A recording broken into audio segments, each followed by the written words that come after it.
சர்வ வல்லமை உள்ளவரே, நாங்கள் உம்மை ஆராதிக்கிறோம் அப்பா. எல்லாவற்றையும் செய்ய வல்லவர். நீர் செய்ய நினைத்தது ஒன்றும் தடைபடாது. இந்த மாலை நேரத்தில் உம்முடைய சமூகத்தை நோக்கி பார்க்க ஒரு நல்ல தருணத்தை நீர் கொடுத்திருக்கிறீர் ஆண்டவரே. இந்த லெந்து நாள் ஆரம்பத்தில் நாங்கள் நிற்கிறோம் தகப்பனே. இந்த லெந்து நாட்களை நீர் எங்களுக்கு ஆசீர்வதித்து தாரும் ஆண்டவரே. நாங்கள் பாடினது போல நீர் ஒரு அற்புதத்தை எங்களுடைய வாழ்க்கையில் செய்ய போகிறீர். நெடுநாள் காத்திருக்குதல் இருதயத்தை இளைக்க பண்ணும். விரும்பினது வரும்பொழுதோ ஜீவ விருட்சம் போல இருக்கும் என்று சொன்னது போல நாங்கள் காத்திருக்கிற காத்திருப்புக்கு ஒரு முடிவை கர்த்தர் நீர் தரப்போகிறீர். எங்களுடைய எல்லா எண்ணங்கள் எதிர்பார்ப்புகளை கர்த்தர் வாய்க்க செய்ய போகிறீர். நம்பிக்கையோடு உம்மை துதிக்கிறோம் அப்பா. எங்கள் ஒவ்வொருவரையும் கர்த்தர் பொறுப்பெடுத்துக் கொள்வீராக. எல்லா தடைகளை மாற்றுங்க, கிருபையை தாங்க, சமாதானத்தினால ஒவ்வொருவரையும் நீர் நிரப்பும் சுவாமி. இந்த நேரத்தில் நாங்கள் உம்முடைய வார்த்தைகளை தியானிக்கும் பொழுது ஆண்டவர் எங்களோடு கூட நீர் இடைபடும்படியாய் ஜெபிக்கிறோம். தடைகளை மாற்றுங்க, சிந்தைகளை ஒருமுகப்படுத்துங்க, எங்களுடைய எண்ணங்களை சீர்படுத்துங்கப்பா. கண்மலை மீட்பருமாகிய கர்த்தாவே, எங்களுடைய வாயின் வார்த்தையும் எங்களுடைய இருதயத்தின் தியானமும் உம்முடைய சமூகத்திலே பிரீதியாய் இருப்பதாக. ஆமென், ஆமென். உட்கார்ந்து சொல்லலாம். அல்லேலூயா, அல்லேலூயா. கர்த்தர் நல்லவர். ஆண்டவர் இந்த நாளிலும் நமக்கு தந்திருக்கிற இந்த கிருபைக்காக ஆண்டவருக்கு நாம் நன்றி சொல்லுவோம்.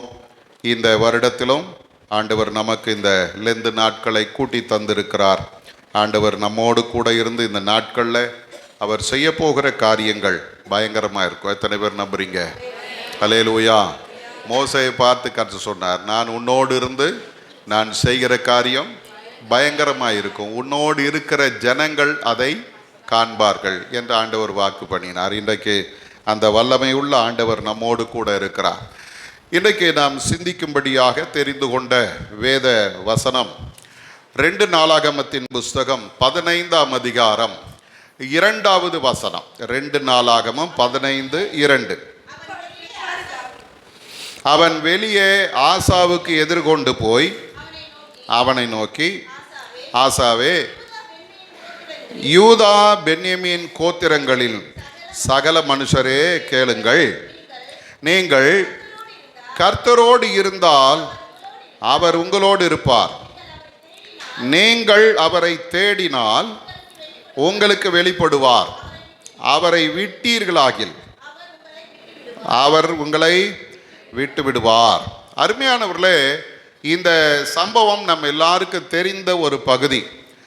2 நாளாகமத்தின் புஸ்தகம் 14ஆம் அதிகாரத்திற்கு அங்கே போய் நாம் பார்ப்போமானால், ஆசாவை அங்கே அவனை ராஜாவாக அபிஷேகம் பண்ணுகிறார்கள்.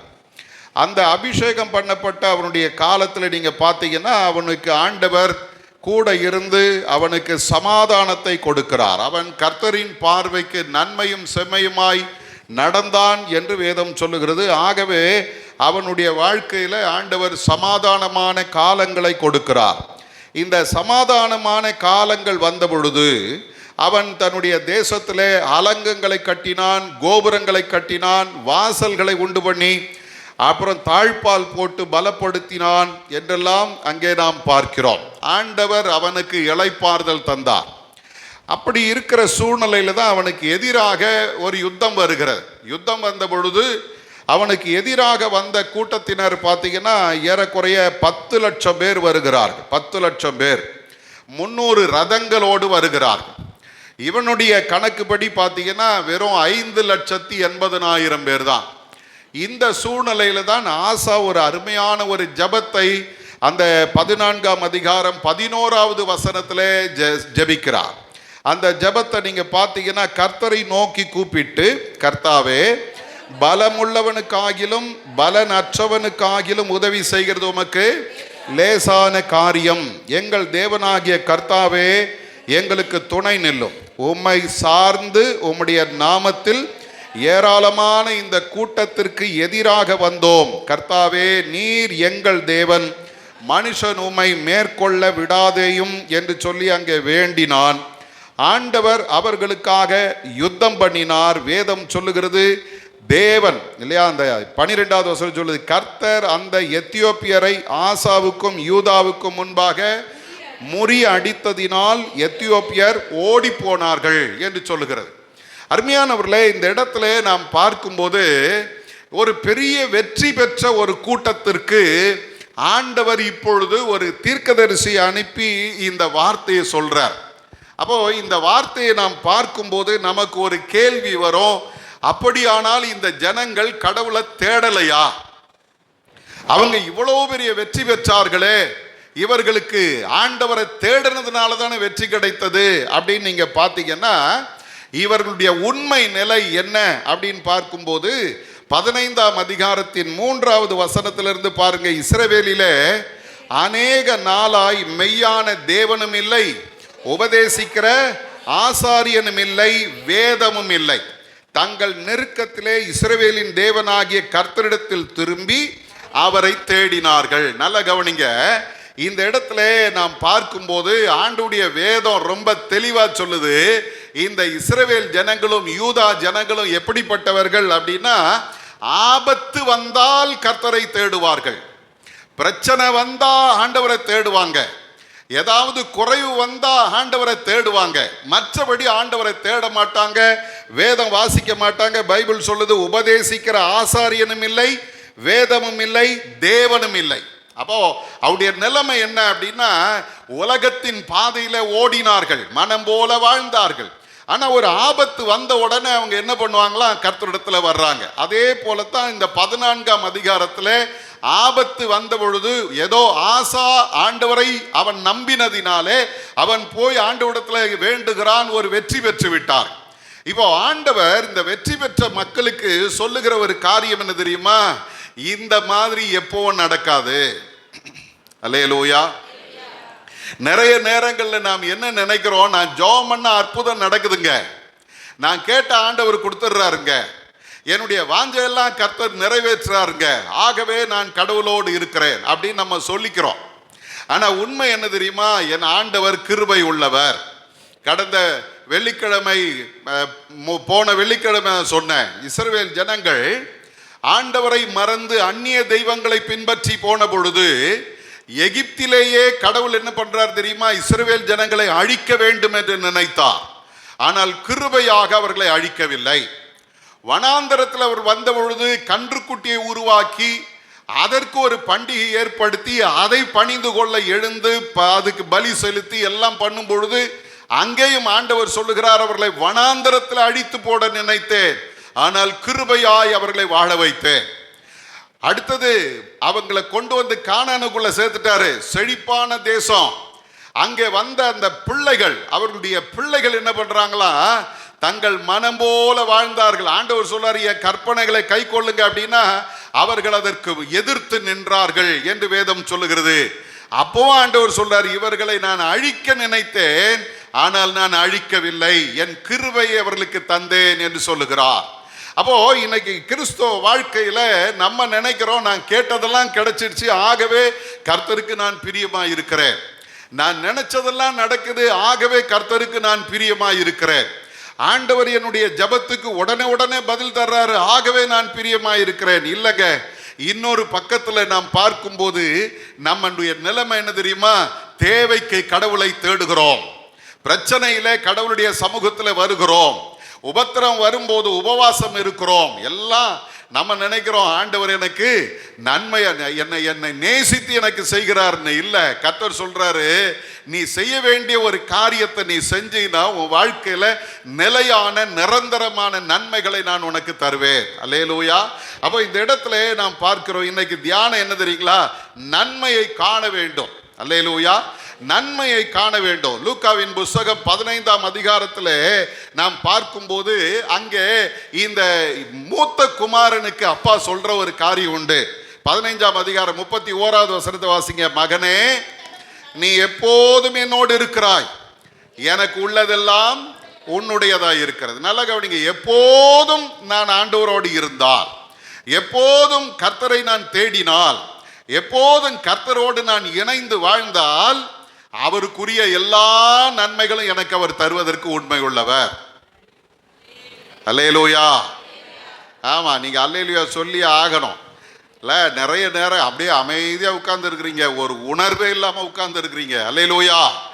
அப்போ சங்கீதக்காரன் சொல்றான், கர்த்தர் என்னோடு கூட இருக்கிறார். எங்க இருக்கிறாரு? மரண இருளின் பள்ளத்தாக்கிலே நடந்தாலும் பொல்லாப்புக்கு பயப்படேன், தேவரீர் என்னோடு கூட இருக்கிறீர். என்னுடைய ஆண்டவர், நம்முடைய ஆண்டவருக்கு ஒரு நல்ல குணம் உண்டு. என்ன தெரியுமா? நான் அவரோடு இருந்தால் அவர் என்னோடு கூட இருப்பார். அல்லேலூயா. சங்கீதக்காரன் சொல்லும் போது கர்த்தர் என் மேய்ப்பராய் இருக்கிறார். அவரை தன்னுடைய பர்சனலா எடுத்துக்கிட்டான், என் மேய்ப்பர். ஆகவே அவன் மரண இருளிலே நடந்தாலும் கர்த்தர் அவனை விட்டு விலகல. அல்லேலூயா. எனக்கு அருமையான தேவ ஜனமே, யோசுவாவும் அப்படிதான்.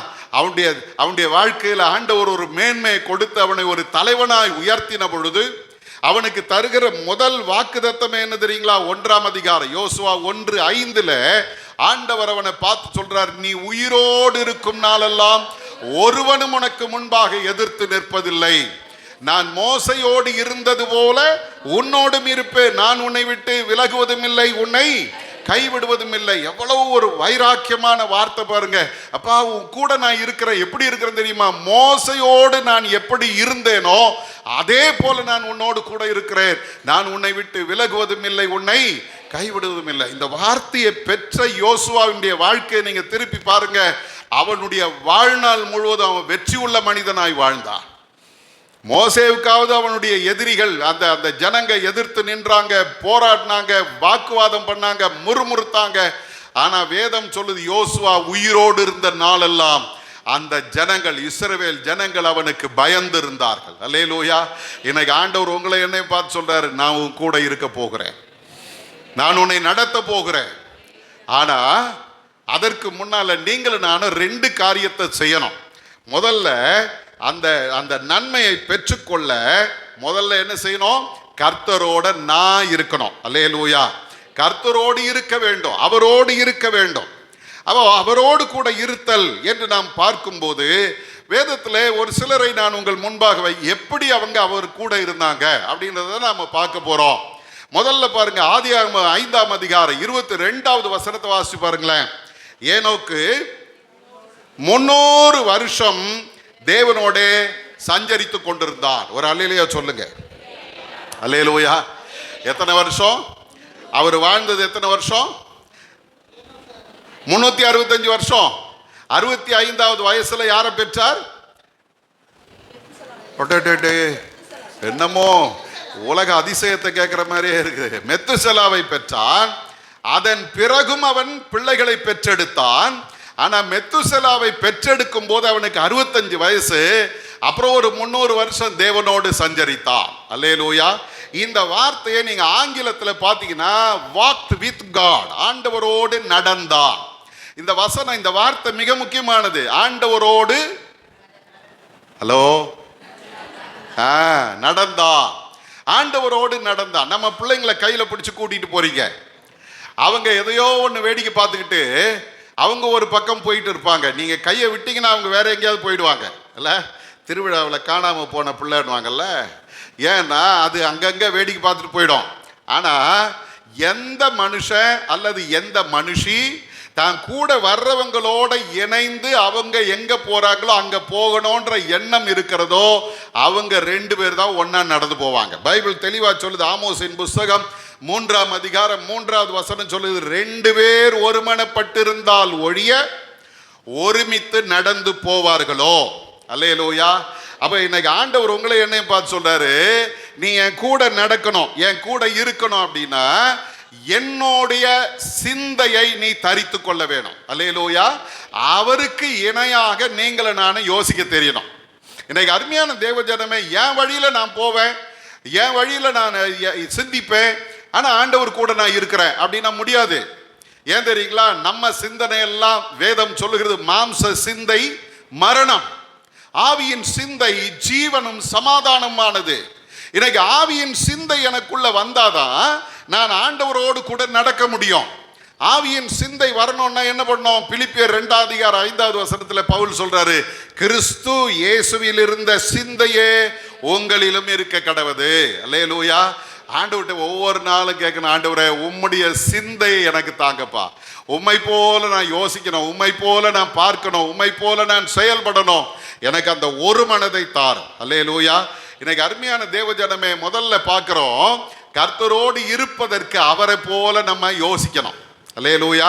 அவருடைய சிந்தை நமக்குள்ள வரணும். ரெண்டாவது ஒரு வார்த்தை சொல்லுகிறது, யாத்திராகமத்தின் புஸ்தகத்திலே நீங்க வந்தீங்கன்னா 32ஆம் அதிகாரம், யாத்திராகமம் 32ஆம் அதிகாரம் 26வது வசனத்தை வாசிங்க. யாத்திராகமம் 32:26. கர்த்தருடைய பட்சத்தில் இருக்கிறவர்கள் யார்? அவர்கள் என்னிடத்தில் சேர கடவர்கள் என்று மோசே அங்கே ஒரு அறைகூவல் விடுக்கிறார். அருமையானவர்களே, இந்த இடத்துல நாம் பார்க்கும்போது இந்த ஜனங்க, நான் ஏற்கனவே சொன்னது போல, கர்த்தரை நாடி அவரை பார்த்து அவருடைய வழி நடத்துதல்ல வந்தவங்க இப்போ மோசே 40 நாள் அவர் அந்த சீனாய் மலையில போய் உட்கார்ந்து ஆண்டவரோட பேசிட்டு இருக்கிறாரு. இவங்களுக்கு ஒரு சந்தேகம் வந்துடுச்சு, எங்களை நடத்தி கொண்டு வந்த மோசேக்கு என்ன நடந்ததோ தெரியல, ஆகவே எங்களுக்கு முன்னாலே போகும் தெய்வங்களை உருவாக்கும் என்று ஆரோனிடத்துல கேட்டாங்க. ஆரோனோ என்ன பண்ணாரு, நகைகள் எல்லாம் கொண்டு வாங்கன்னு சொல்லி உருக்குனாரு. அதை ஒரு கந்துக்குட்டியா ஏற்படுத்தினா. இப்போ அவன் சொல்றான், இவைகளே உங்களை எகிப்திலிருந்து நடத்தி கொண்டு வந்த தெய்வங்கள் என்று அங்கே அவனை அதை அறிமுகப்படுத்திட்டான். நல்ல கவனிங்க, இன்னைக்கு நிறைய நேரங்கள்ல நூதனமான உபதேசங்கள், நூதனமான தெய்வங்கள் இல்ல, நூதனமான தெய்வங்கள் இதுதான் உங்களை நடத்துகிறது. இன்னைக்கு நிறைய காரியங்கள்ல வேதத்திற்கு புறம்பான காரியங்களை இன்னைக்கு போதிக்கிற கூட்டம் பெருகி போயிருக்கிறது. ஒன்னு தெரிஞ்சுங்க, எந்த போதனைகள் வந்தாலும் கர்த்தருடைய வார்த்தையை தவிர வேற போதனை ஒண்ணுமே கிடையாது. இதை நீங்களும் நானும் உணர்ந்து கொள்ள வேணும். இங்கே பார்க்கிறோம், இந்த ஜனங்க என்ன பண்ணாங்களா, அந்த வேதம் சொல்லுறது, அவர்கள் பலியிட்டார்கள், அதன் பிறகு புசிக்கவும் குடிக்கவும் உட்கார்ந்தார்கள், அப்புறம் விளையாட எழுந்திருந்தார்கள். இந்த 3 வார்த்தை நீங்க பாத்தீங்கன்னா அது கொஞ்சம் பெரிய பிரசங்கம். ஆனா ஆண்டவருக்கு விரோதமான ஒரு காரியம் அங்கே நடக்கிறது. இப்போ மோசேக்கு ஆண்டவர் சொல்ல, நீ கீழே இறங்கி போய் உன்னுடைய ஜனங்கள் என்ன பண்ணிட்டாங்க, பாவம் செஞ்சிட்டாங்கன்னு சொல்லி ஆண்டவர் அனுப்புறாரு. கீழே வரும்போது இந்த மோசே இந்த ஜனங்களுடைய சூழ்நிலையை பார்த்த உடனே தன் கையில இருந்த அந்த கற்பலைகளை உடைத்து போட்டான். உடைத்து போட்டவன் இப்போ ரொம்ப கோபத்தில் நிற்கிறாரு. ஆரோனை போட்டு ஒரு திட்டிட்டாரு, முடிஞ்சு போச்சு. இப்போ அவர் கேட்ட கேள்விதான் மிக முக்கியமானது. அங்கே அவர் சொல்றாரு, கர்த்தருடைய பட்சத்தில் இருக்கிறவன் யார்? அல்லேலூயா. கர்த்தருடைய பட்சத்தில் இருக்கிறவன் யார்?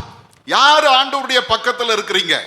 இன்னைக்கு ஆண்டவர் நம்ம இடத்துல வந்து நின்று, என் பக்கத்துல யார் இருக்கிறீங்கப்பா அப்படின்னு கேட்டா எத்தனை பேர் நாம் எழுந்து, ஆண்டவரே நான் உங்க பக்கம் நிக்கிறேன் இப்ப சொல்லிடுவீங்க.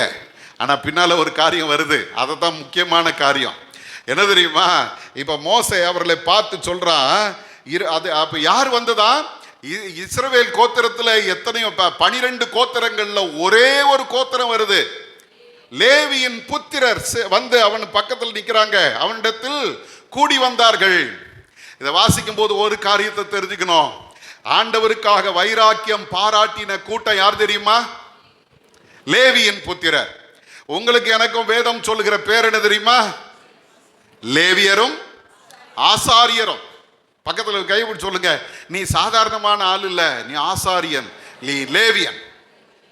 சொல்லிட்டீங்களா? இப்பதான் பிரச்சனையே. என்ன நடக்கு தெரியுமா?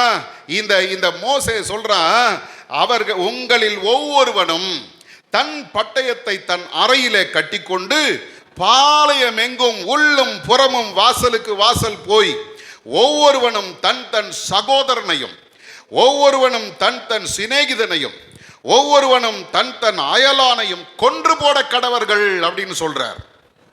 நல்லா கவனிங்க. வைராக்கியம் பாராட்டுகிறேன் ஆண்டவரே, உமக்காக நான் எதையும் சாதிப்பேன் அப்படின்னு சொல்றது பெருசு இல்ல. சொல்லப்படுகிற வார்த்தை புரிஞ்சுங்க. யாரெல்லாம் கர்த்தருக்கு விரோதமாய் எழும்பினார்களோ அவர்கள் அத்தனை பேரையும் நீ கொன்று போடு அப்படின்னு அங்கே சொல்லப்படுகிறது. நம்ம கிட்ட சொன்னா இப்பதான் கேட்கிறேன், எத்தனை பேர் கர்த்தருடைய பட்சத்தில் இருக்கிறீர்கள்? என்னையா அவங்க பாவம் எதோ தெரியாம ஏதோ பண்ணிட்டாங்க, அவங்கள போய் கொள்ளுன்னா வெட்டுறதுக்கு இல்லை. வேத வசனத்தின்படி நீங்களும் நான் அவங்க கிட்ட பேசணும், வேத வசனத்தை அவங்க கிட்ட சொல்லணும். நீ செஞ்சது சொல்ல முடியுதா? மழுப்பிட்டு போறோம்ல, பார்த்து செய்யுங்க. இப்படியெல்லாம் இருக்கக்கூடாது. ஆண்டவருக்கு அது பிடிக்காது. கொஞ்சம் மாற்றிங்களா. அவன் என்ன சொல்லுவான் தெரியுமா? உன் வேலையை பார்த்துட்டு. வைராக்கியம் எப்படிப்பட்டது தெரியுமா? பட்டயத்தை உருவி வெட்டு. ஆண்டவர் உங்களுக்கு எனக்கு தந்திருக்கிற ஒரு பெரிய ஆயுதம் என்ன தெரியுமா? சத்தியம் என்கிற பட்டயம். இது இருபுறமும் கருக்குள்ளது. எந்த கருக்கான பட்டயத்தை காட்டிலும் அது கருக்கானது. ஊனையும் கணுக்களையும் உருவ குத்துகிறது. இப்போ இந்த வசனம் உங்களுக்கு எனக்கும் நம்முடைய வாயின் வார்த்தையாய் மாறும் பொழுதுதான் ஆண்டவரோட நம்ம இருக்க முடியும். கர்த்தருக்காக வைராக்கியம் பாராட்டுகிறவர்கள். அல்லேலூயா. அப்போ முதல்ல பார்த்தா யார் அவர் கூட இருக்க முடியும்? அவருடைய சிந்தையை தரித்தவர்கள் அவரோட இருக்க முடியும். ரெண்டாவது யார் அவரோட இருக்க முடியும்? அவருக்காக வைராக்கியம் பாராட்டுகிறவர் அவருடைய பட்சத்தில் இருக்க முடியும். மூன்றாவது லூக்காவின் புஸ்தகம் 15ஆம் அதிகாரம் 31வது வசனம் சொல்லுகிறது. அந்த இடத்துல நாம் பார்க்கிறோம். அதுக்கு முந்தின வசனத்தை வாசிங்க. 29வது வசனம். அவன் தகப்பனுக்கு பிரதியுத்தரமாக என்ன சொல்ற பாருங்க. இதோ இத்தனை வருஷமாக நான் உமக்கு ஊழியம் செய்தும் ஒரு காலும் உம்முடைய கற்பனையை மீறாதிருந்தும். பாருங்க அவன் சொல்ற அவனுடைய வார்த்தையை பாருங்க. என் சிநேகிதரோடு நான் சந்தோஷமா இருக்கும்படி நீர் ஒரு காலம் எனக்கு ஒரு ஆட்டுக்குட்டியாவது கொடுக்கவில்லை. நல்லா கவனிங்க. பைபிள் தெளிவா சொல்லுது. இந்த அண்ணனுக்கு கோபம் ஏன் தெரியுமா? தம்பி எல்லாத்தையும் எடுத்துக்கிட்டு ஊர் மேய போயிட்டான். இல்ல நம்ம ஊர் பாஷையில சொன்னா ஊர் மேய போயிட்டான். இருந்ததெல்லாம் அழிச்சிட்டான், நாசம் பண்ணிட்டான். ஒண்ணுமே இல்லாம திரும்பி வந்தவனை மோதிரம் போட்டாங்க, புது ட்ரெஸ் போட்டாங்க, செருப்பு போட்டாங்க, பெரிய விருந்து நடக்குது. ஆடு மாடு அடிச்சு ஊரெல்லாம் கூட்டி ஒரு பெரிய விருந்து நடக்குது. அண்ணனுக்கு வயிறு எரியுது. அவன் சொல்றான், அப்பா, அவன் அது வார்த்தையை பாருங்களேன். இத்தனை வருஷ காலமாய், இதோ இத்தனை வருஷ காலமாய் நான் உமக்கு என்ன செய்தேன்? ஊழியம் செய்து ஒரு காலும் உம்முடைய கற்பனையை மீறாது இருந்தும். அவன் சொல்ற வார்த்தையை நல்லா கவனிங்க. அப்பாவுக்கு கீழ்ப்படியாம போகல, கீழ்ப்படிந்தான். இவ்வளவு நாள் அப்பாவுக்கு அவன் ஊழியம் செய்தான். அவர் சொன்னதெல்லாம் கேட்டு நடந்தான், ஊழியம் செய்தான். ஆனாலும் அவனுக்கு ஒரு சின்ன ஆட்டுக்குட்டி கொடுக்கப்படவில்லை. அல்லேலூயா. ஆனா அந்த பையன்தான் அப்பா கூட முதல்ல இருந்தே இருக்கிறான். இப்போ நம்ம சப்ஜெக்டுக்கு வருவோம். நான் கேட்கறதெல்லாம் ஆண்டவர் கொடுத்துட்டாருன்னா கர்த்தர் நல்லவர். அவரை போல நல்ல தெய்வம் இல்லை. உமை போல நல்ல தேவன் யாரும் இல்லையே. மனதுருகி பாடுறோம். கேட்டது கிடைக்கலன்னா என்ன சொல்றோம்? நான் ஏன் கோயிலுக்கு வரணும்? நான் ஏன் பாட்டு பாடணும்? உனக்கு தான் ஆண்டவர் நன்மை செய்கிறாரு, எனக்கு ஒன்றும் சொல்கிறோம்ல. ஒரு ஆட்டுக்குட்டி கூட கிடைக்கலங்க அண்ணனுக்கு. ஆனால் இன்னொருத்தன் இருக்கிறான், சொத்தையே பிரிச்சுட்டு போயிட்டான். இப்போ எப்படி இருக்கும்? அண்ணனுக்கு எப்படி இருக்கும்? ஆனால் உண்மை நிலை என்ன தெரியுமா? நீ எனக்கு ஒன்றுமே தரலனாலும் நான் உமக்கு ஊழியம் செய்தேன், நான் உமக்கு கூட இருந்தேன், உங்களை நான் மீறி நடக்கல. இப்ப பாருங்க, இந்த அண்ணனுக்கு ஒரு ஏக்கம் என்னன்னா, இவ்வளவு நான் உண்மையா இருந்தோம், எனக்கு எங்க அப்பா என்ன பண்ணல?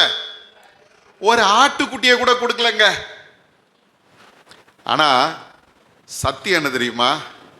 நீ எப்போது என்னோட கூட இருந்ததுனால எனக்கு உரியது எல்லாம் உன்னுடையதா இருக்கிற. அல்லேலூயா. இன்னைக்கு நிறைய நேரங்களில் நம்ம என்ன பண்றோம் தெரியுமா? சின்ன சின்ன ஆதாயத்துக்காக ஆண்டவரை நாம் என்ன பண்றோம்? விட்டுறோம். ஆனா அவரோடு கூட நான் இருக்க வேண்டுமானால் தியாகம் பண்ணாதான் இருக்க முடியும். எனக்கு நல்லது கிடைக்குதோ கிடைக்கலையோ அவரோடு நான் இருப்பேன். நான் ஜெபித்து ஜெபத்துக்கு பதில் கிடைக்குதோ இல்லையோ நான் அவரோடு கூட இருப்பேன். நான் எதிர்பார்த்தது ஒன்று நான் எதிர்பார்க்காததாய் நடந்து கொண்டிருக்கிறது.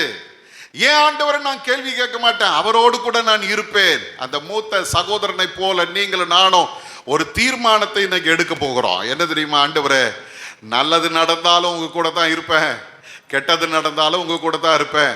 நீங்க என்ன சந்தோஷமா வச்சாலும் உங்க கூட தான் இருப்பேன், நீங்க என்ன வேதனைப்படுத்தினாலும் உங்க கூட தான் இருப்பேன். வேற யார் இடத்தில் போவோம் ஆண்டவரே? அல்லேலூயா. பேதுருவை பார்த்து ஆண்டவர் கேட்டார், நீங்களும் போய்விட மனதா இருக்கிறீர்களோ?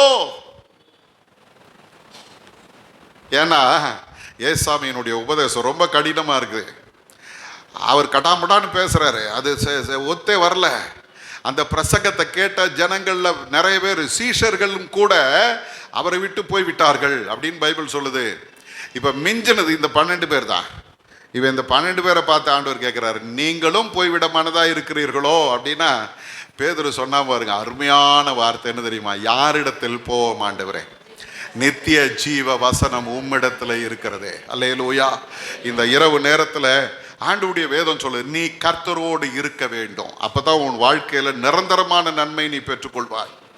இல்லைன்னா நீ கேட்டா கிடைக்கும், நல்லது, ஆனா வேதனை நிறைந்தது. நிறைய நேரங்கள்ல நம்ம கேட்டதும் கிடைச்சிடுச்சுன்னா நம்ம சந்தோஷமாயிடுறோம், நான் ஆண்டவருக்கு ரொம்ப பிரியமா இருக்கிறேன்னு. இல்லைங்க, ஆண்டவர் பிச்சையா போட்டுக்கிட்டு இருக்கிறாரு. உரிமையாய் நீ பெற வேண்டுமானால் அவரோட நீ இருக்கணும். அல்லேலூயா. அப்பா, எனக்கு இது வேணும், கேட்கணும், அவரிடத்துல இருந்து பெற்றுக்கொள்ள வேணும், அவருடைய நன்மைகளை நாம் அனுபவிக்க வேண்டுமானால் 3 காரியம் நம்ம வாழ்க்கையில் நடக்கணும். அவரோடு கூட இருக்க. 1, அவருடைய மனதை அல்லது அவருடைய சிந்தனை நாம் தரித்து கொள்ளணும். 2வது, வேதம் சொல்லுகிறது போல அவருக்காக வைராக்கியமா வாழணும். 3வது, அவருக்காக தியாகம் செய்து வாழணும். அப்பதான் அவர் கூட இருக்க முடியும். 2வது ஒரு வார்த்தை வேதம் சொல்லுகிறது, அவரை தேடுங்கள். அல்லேலூயா. அவரை தேடுங்கள். நீங்கள் கர்த்தரோடு இருந்தால் அவர் உங்களோடு இருப்பார், நீங்கள் அவரை தேடினால் அவர் உங்களுக்கு தென்படுவார். அருமையான ஒரு வார்த்தை, தென்படுவார். அவர் உங்களுக்கு வெளிப்படுவார். அவர் போய் எங்கேயும் மறைஞ்சிடல, புரியுதுங்களா? அவர் எங்கேயும் போய் மறையல, ஆனா அவரை பார்க்கணும். அல்லேலூயா. அவரை பார்க்கணும், கண்கள் திறக்கப்படணும். ஆகாருக்கு வனாந்தரத்தில் குழந்தை அழுது, குடிக்க தண்ணி இல்லை. அந்த அம்மா பார்த்தாங்க, என் பிள்ளை சாக போகுது, இந்த பிள்ளை சாகிறத நான் பார்க்க மாட்டேன்னு சொல்லி தூரமாக போய் உட்காந்துட்டு ஓன அழறாங்க. ஆண்டவர் பாருங்க, அந்த குழந்தையினுடைய சத்தத்தை கேட்டார், இறங்கி வந்துட்டார்.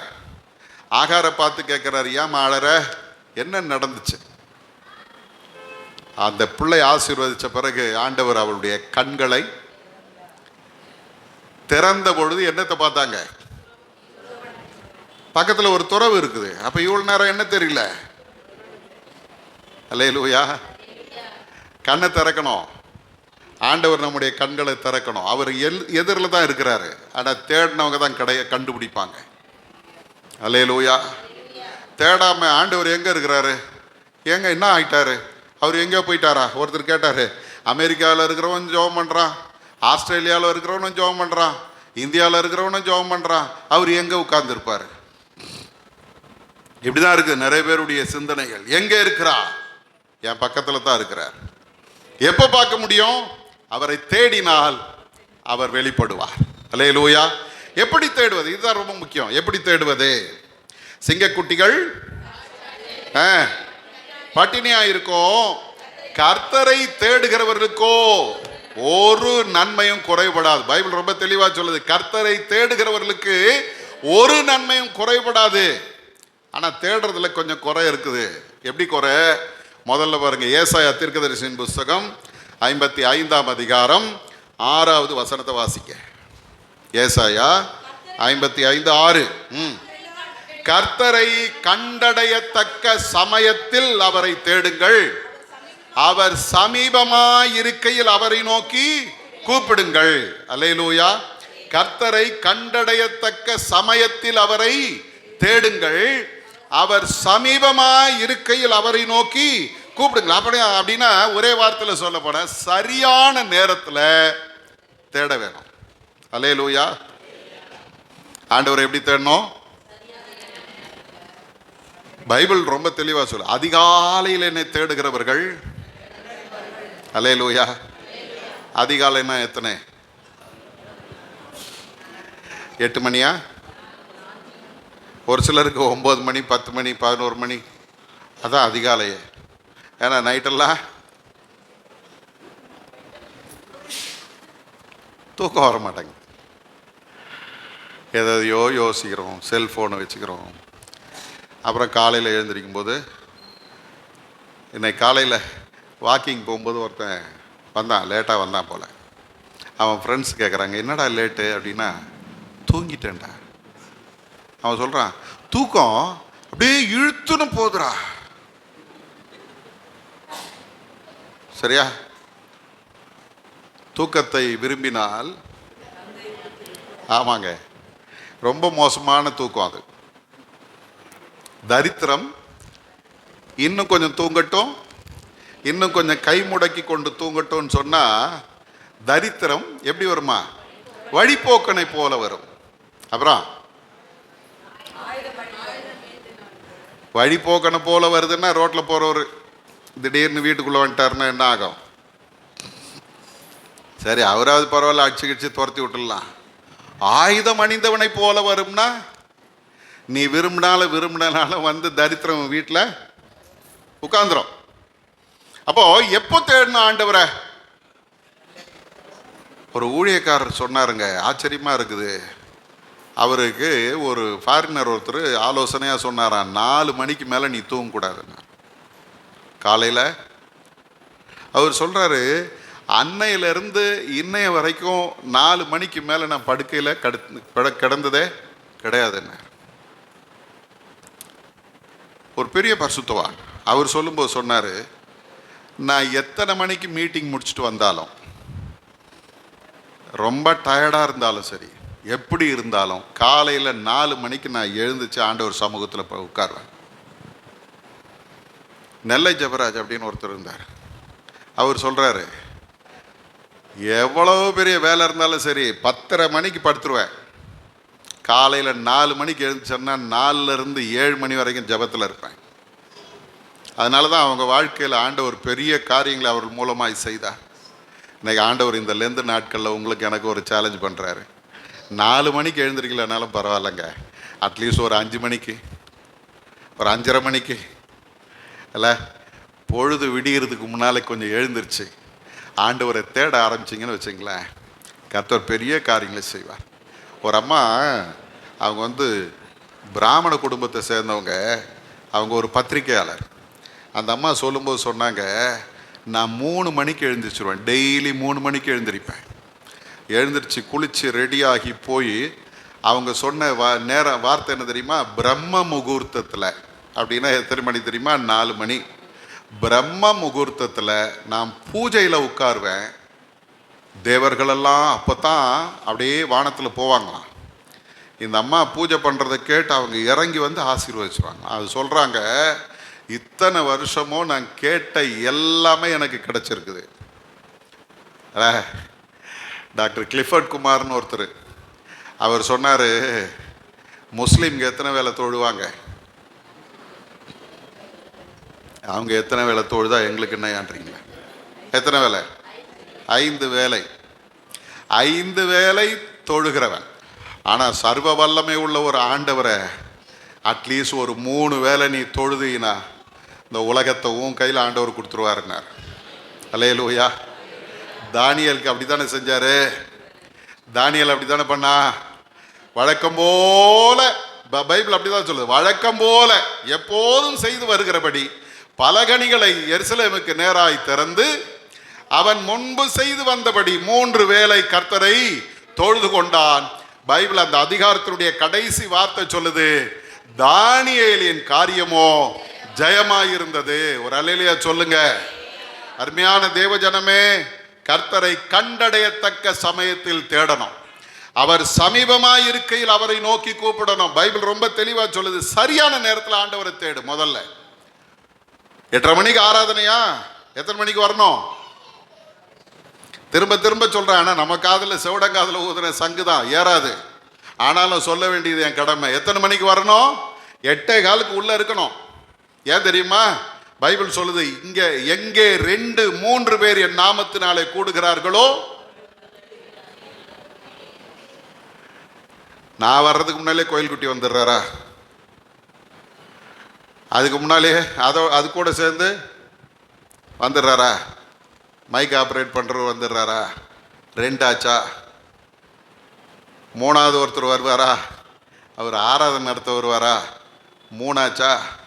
2 பேரோ 3 பேரோ இருக்கிற இடத்துல கர்த்தர் வந்துடுறார். அவர் வந்துட்ட பிறகு நீங்களும் நானும் அவரை தேடி வந்துக்கிட்டு இருக்கிறோம். புரியுதுங்களா நான் சொல்கிறது? சிஎம் வராரு அப்படின்னா அவர் 5 மணிக்கு வர்றாருன்னா 4:30 மணிக்கெல்லாம் அங்கே போய் உட்கார வச்சிடுறாங்க. சீட்டில் உட்காந்துடணும். அதுக்கு பிறகு போனீங்கன்னா எனக்கு நடந்துச்சு. நம்ம பிஷப் ஐயா தந்தை பேராயருடைய பிறந்த நாளைக்கு சிஎம் வராருன்னு ஒரே ஆர்ப்பாட்டமாக இருந்துச்சு. நான் பாட்டெல்லாம் பாடிட்டு இறங்கிட்டேன். கீழே இறங்கினவன் அங்கேயே இருந்திருக்கலாம்ல, கூட்டமாக இருக்குதுன்னு வெளியே வந்தேன். திருப்பி உள்ளே போகலான்னு பார்த்தா, போயா வெளியா, யார் நீ? பேட்ஜ் இருக்குது, யார்? நான் பாடகரையா? நீ எவனாக இருந்தாலும் இப்போதைக்கு உள்ளே வரக்கூடாது, உள்ளே இருக்கிறவங்க வரைக்கும் தான் அனுமதி. சரிதானா? இப்போ சொல்லுங்க, நீங்கள் அனுமதிக்கப்பட்டவர்களா இல்லை திருட்டுத்தனமாக உள்ள நுழைஞ்சிங்களா?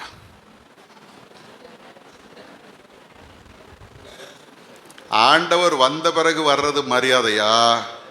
ஆண்டவர் வர்றதுக்கு முன்னாலே வந்து உட்கார்ந்துறது மரியாதையா?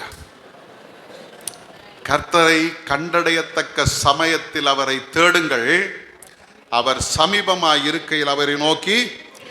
சரியான நேரத்தில் கர்த்தரை தேடணும், கூப்பிடணும், சரியா? தேடணும். அடுத்தது சொல்லுகிறது லூக்காவின் புஸ்தகத்தில் 19ஆம் அதிகாரம் 3வது வசனத்தை பார்த்தீங்கன்னா, சகேயு இயேசு எப்படிப்பட்டவரோ என்று அவரை பார்க்க வகை தேடினான். 2வது ஒரு காரியம், அவரை நான் பார்க்க வேணும். அவர் எப்படிப்பட்டவர்? சகேயுக்கு யாராவது சொல்லியிருப்பாங்கன்னு நினைக்கிறேன். அவர் நல்ல மனுஷையா, நல்லா பேசுகிறாரு, அற்புதம் அடையாளம் செய்கிறாரு அப்படின்லாம் சொல்லியிருப்பாங்க. ஆகவே இவனுக்கு ஒரு ஆசை வந்துடுச்சு. இயேசு கருப்பாக இருப்பாரா, சோப்பாக இருப்பாரா, குண்டா இருப்பாரா, மெலிசா இருப்பாரா, உயரமாக இருப்பாரா, இல்லை என்ன மாதிரி குள்ளமாக இருப்பாரா, சிரிச்சு பேசுவாரா, இல்லை சிடுசிடுன்னு இருப்பாரா, எப்படிப்பட்டவர்? அல்லேலூயா. நம்ம எப்படி தேடுறது தெரியுமா? அவர் எப்படி இருந்தால் எனக்கு என்ன வந்துச்சு, நான் கேட்டது கிடைச்சதுன்னா போதுங்க, அப்படி இருக்கிறோம். இன்னைக்கு ஆண்டவரை பார்க்க வகை தேடுங்கள். ஆண்டவர் சொல்றாரு, என்னை தேடினால் நான் உங்களுக்கு வெளிப்படுவேன். அல்லேலூயா. என்னை தேடினால் நான் உங்களுக்கு வெளிப்படுவேன். ஏற்கனவே சொல்லியிருக்கேன், திரும்ப சொல்கிறேன் பாருங்களேன். ஜிம்முன்னு ஒரு பையன் இருந்தான். யாரு? ஆமாம், அந்த ஜிம்முக்கு ஒரு நல்ல பழக்கம் என்ன தெரியுங்களா? டெய்லி ஸ்கூலுக்கு போகும்போது அவன் போகிற வழியில் ஒரு சர்ச் இருக்கும். அந்த சர்ச்சில் சரியாக 8 மணிக்கு போய் அங்கே நின்றுட்டு, அந்த வாசலில் நின்றுட்டு அவன் சொல்லுவான், லார்ட் ஐ எம் ஜிம். ஆண்டவரே நான் ஜிம் வந்திருக்கிறேன் சொல்லிட்டு அவன் பாட்டுன்னு திரும்பி கிளம்பி போயிடுவான். டெய்லி 8 மணி, காலையில் 8 மணிக்கு கரெக்டாக அங்கே போய் நிற்பான். லார்ட் ஐ எம் ஜிம் அப்படின்வான். அவன் பாட்டு கிளம்பி போயிட்டே இருப்பான். ஒரு நாள் அப்படி போகும்போது திடீர்னு ஒரு ஆக்சிடென்ட் ஆயிடுச்சு. பயங்கரமான அடி, உயிர் பிழைப்பது கடினம். கொண்டு போய் அவனை மருத்துவமனையில் ஐசியூவில் போட்டு வச்சுருக்கிறாங்க. ஐசியூவில் இருக்கும்போது டாக்டருங்கள்லாம் கைவிட்டாங்க. இப்போ பாருங்கள், ஒரு அற்புதம் நடக்குது. என்ன தெரியுமா? மறுநாள் காலையில் 8 மணிக்கு அவன் துடிச்சு பிடிச்சி எழுந்துச்சு உட்காந்துட்டான்.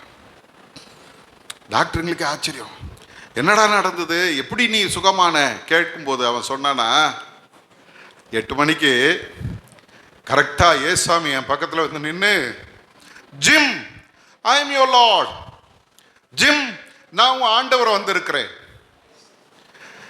இவன் 8 மணிக்கு போய் அங்கே சொல்லுவான், ஆண்டவரே நான் ஜிம் வந்திருக்கிறேன். இப்போ அந்த சூழ்நிலையில் அவனால் அங்கே போக முடியல. ஆண்டவர் பார்த்தாரு, அவர் இறங்கி வந்துட்டாரு. அவர் என்ன சொல்றாரு தெரியுமா? ஜிம் நான் உன்னுடைய ஆண்டவர் வந்திருக்கிறேன்.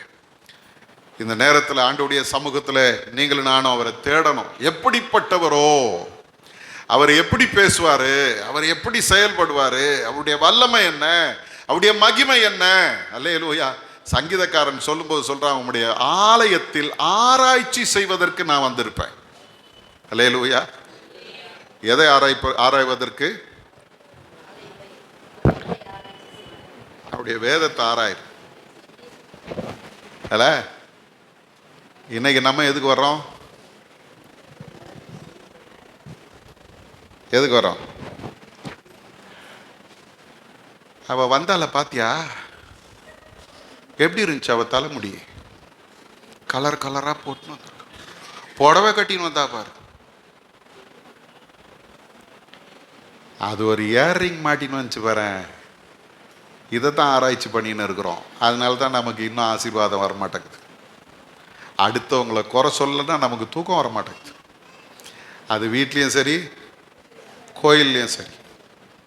இன்னையிலிருந்து ஆண்டவருடைய சமூகத்தில் வரும்போது அவரை பற்றி நான் அறிந்து கொள்ள வேணும். அவர் எப்படிப்பட்டவர்? முதல்ல சரியான நேரத்தில் தேடணும். ரெண்டாவது அவர் எப்படிப்பட்டவரோன்னு தேடணும். மூன்றாவது கவனமாக தேடணும். அல்லேலூயா. 15ஆம் அதிகாரம், லூக்கா 15ஆம் அதிகாரம் 8வது வசனத்தை வாசிங்க. லூக்கா 15:8.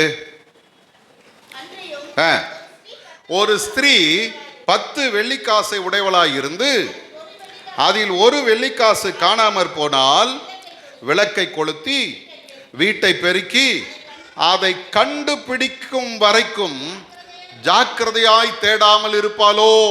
அப்படின்னா என்ன அர்த்தம்? ஜாக்கிரதையா தேடினாதான் கிடைக்கும். அல்லேலூயா. ஏனோ தானோன்னு தேடக்கூடாது. ஏன்னா அது வாழ்க்கை, அவளுடைய வாழ்க்கை அது. அப்போ அந்த அம்மா என்ன பண்றாங்களாம்? விளக்கை கொளுத்தி வீட்டை பெருக்கி அதை கண்டுபிடிக்கிற வரைக்கும் ஜாக்கிரதையாய் தேடினார். அல்லேலூயா.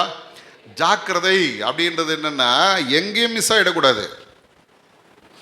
ரொம்ப விழிப்பாக ஆண்டவரை தேடணும். நான் விட்டுறக்கூடாது. அல்லேலூயா.